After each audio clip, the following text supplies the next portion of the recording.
सभी प्रकृति प्रेमियों का जे ओनली बॉस की ओर से जगत नेचर ब्लॉक में एक बार फिर से हार्दिक स्वागत है।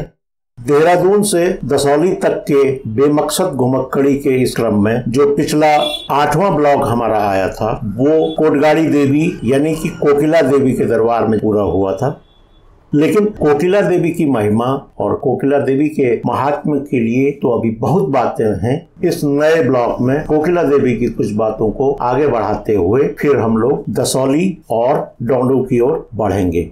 ये भी बताएंगे कि पर्वत श्रृंखलाओं से घिरे जिस क्षेत्र में हम हैं इसका प्राचीन नाम क्या था, और ये भी बताएंगे कि नागपुर से इस नाकुरी पट्टी का क्या रिश्ता है, कोकिला देवी और काली नाग के बीच में क्या रिश्ता है। इसके अलावा कोकिला देवी के चारों ओर पिंगला नाग, बेरी नाग, फणी नाग, बासुकी नाग, शेष नाग, इस तरह के नागों के मंदिर क्यों हैं, क्यों बड़े बड़े पर्वतों को नागों के नाम दिए गए हैं।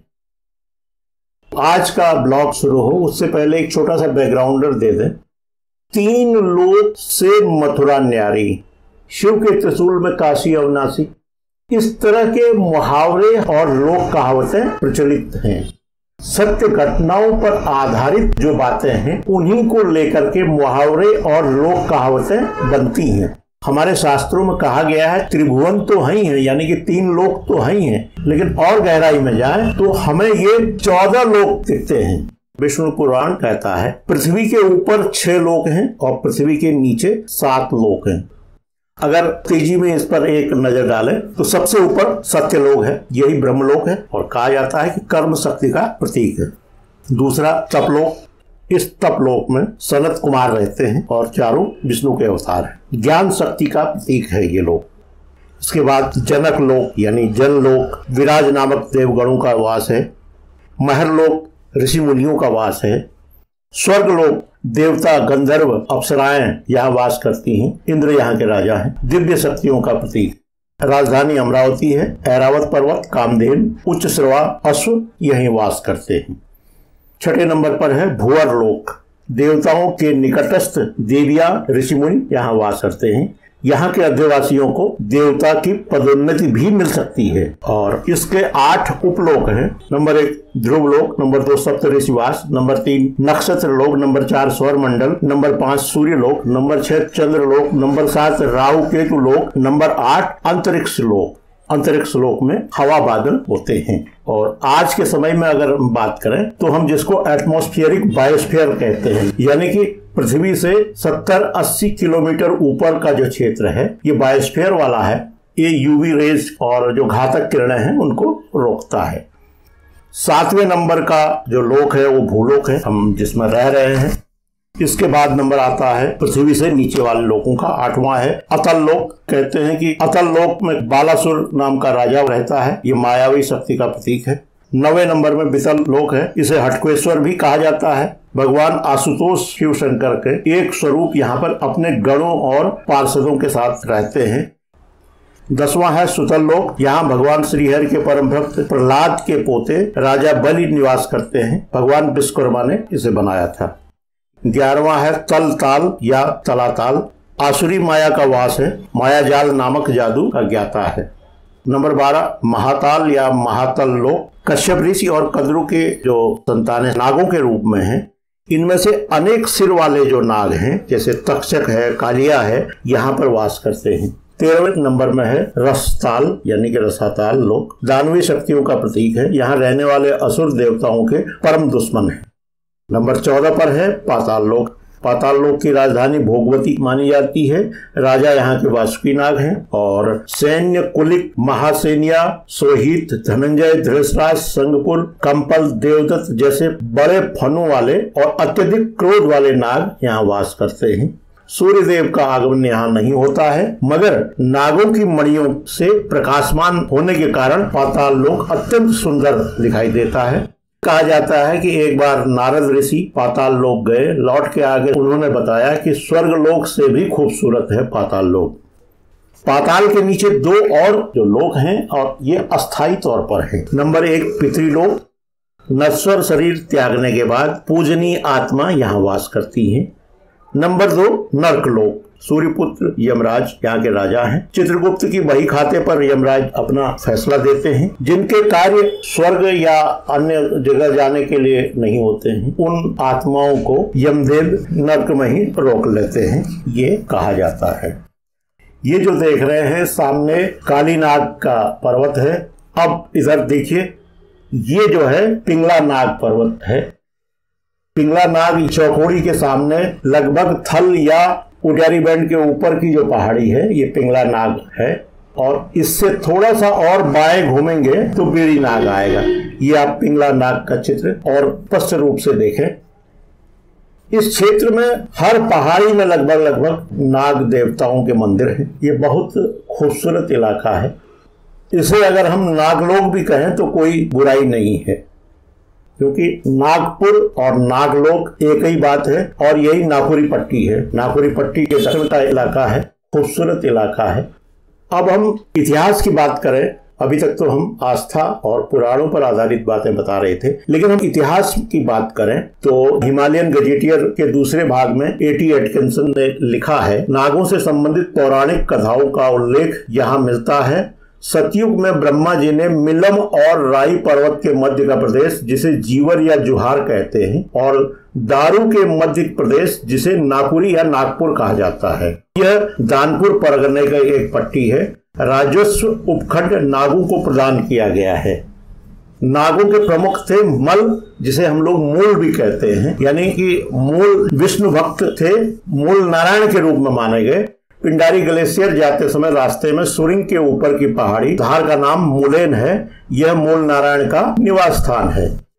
मूल नारायण शिखर के पास में भी जो है बहुत बड़ा जल भंडार है। एक आश्चर्य का विषय है कि 9000 से ज्यादा ऊंचाई वाले पर्वत के ऊपर इतना बड़ा जल भंडार मिलना अपने आप में आश्चर्य की बात है। और आस्था से अगर कुछ कहानियां उससे जुड़ी हैं तो कोई बड़ी बात नहीं है।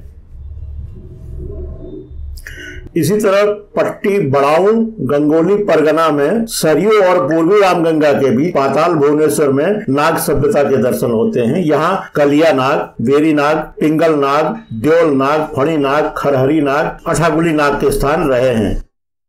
और ये भी कहा जाता है कि पाताल भुवनेश्वर में शेषनाग का वास है।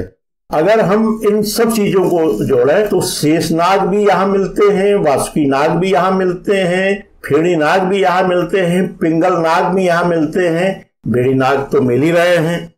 तो इस तरह से ये नागलोक अगर इसे कहा जाए तो कोई आश्चर्य की बात नहीं है।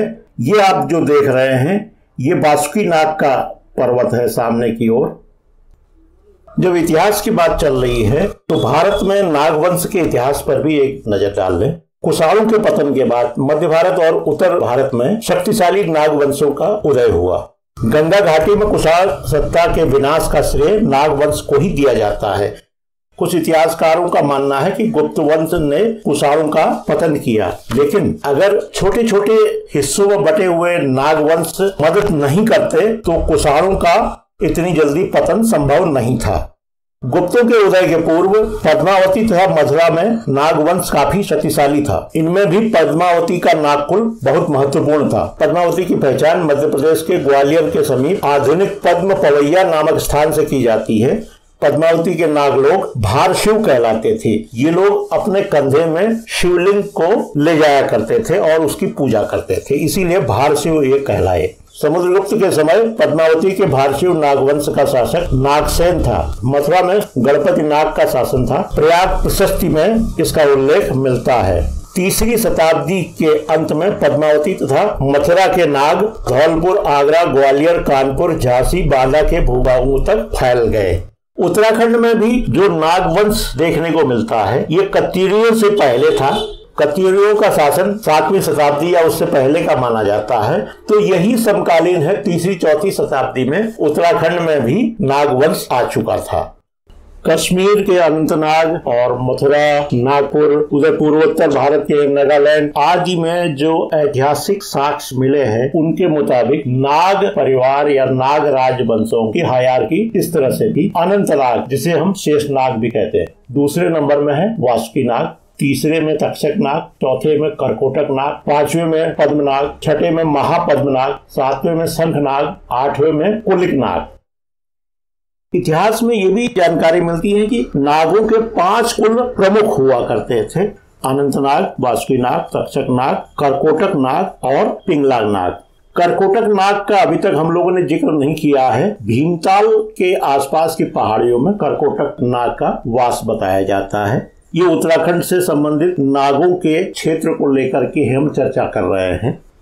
इसके साथ ही तिब्बत के लोग कहते हैं कि वो नाग भाषा का इस्तेमाल करते हैं, यानी कि उनकी जो बोली है, वो भाषा है, वो नाग भाषा है। यानी कि नागवंशी साम्राज्य दक्षिण भारत से लेकर उत्तर भारत, कश्मीर, तिब्बत, उत्तराखंड, इधर कुछ नेपाल का हिस्सा, अरुणाचल और नागालैंड तक था।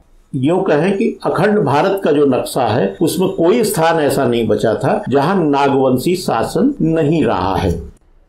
कुल मिलाकर देखें, कोटगाड़ी देवी के आसपास में काली नाग, पिंगला नाग, फेड़ी नाग, बेड़ी नाग, चारों तरफ से नागी नागों के पर्वत हैं, मंदिर हैं। ये नागलोक, नाग सत्ता का एक प्रमुख केंद्र रहा है। पानी की प्रचुरता है कोकिला देवी, और इस पूरे क्षेत्र में हम देख रहे हैं पानी इतना ज्यादा है, जबकि हम ये देख रहे हैं कि कोकिला देवी यानी कि कोटगाड़ी देवी के चारों ओर के जो पर्वत हैं, इनके शीर्ष में कहीं भी ग्लेशियर नहीं है। इसके बावजूद इस पूरे क्षेत्र में पानी की प्रचुरता होना एक दैवी शक्ति का आभास कराता है। यहाँ पंचक्की भी चलती है, यहाँ रुपाई भी होती है। इसके अलावा खुद कोटगाड़ी देवी का जो जल है, इसे गंगा जल के रूप में माना जाता है। यहाँ नहाने से चर्म रोग दूर होते हैं, ये लोगों का मानना है। और ये पूरी वैली जो है, जो हम ऊपर को बढ़ते हैं, पर्वतों की तरफ को बढ़ते हैं, एक पहाड़ के पीछे दूसरी पहाड़ के लेयर स्पष्ट दिखाई देती हैं। आज हमारे कैमरे ने कुछ चमत्कार किया है, थोड़ा इसको भी आप अनुभव करें। वो ये कि लेंस में जब सूरज की किरणें पड़ रही हैं तो वहां पर अलग अलग आकृतियां बन रही हैं।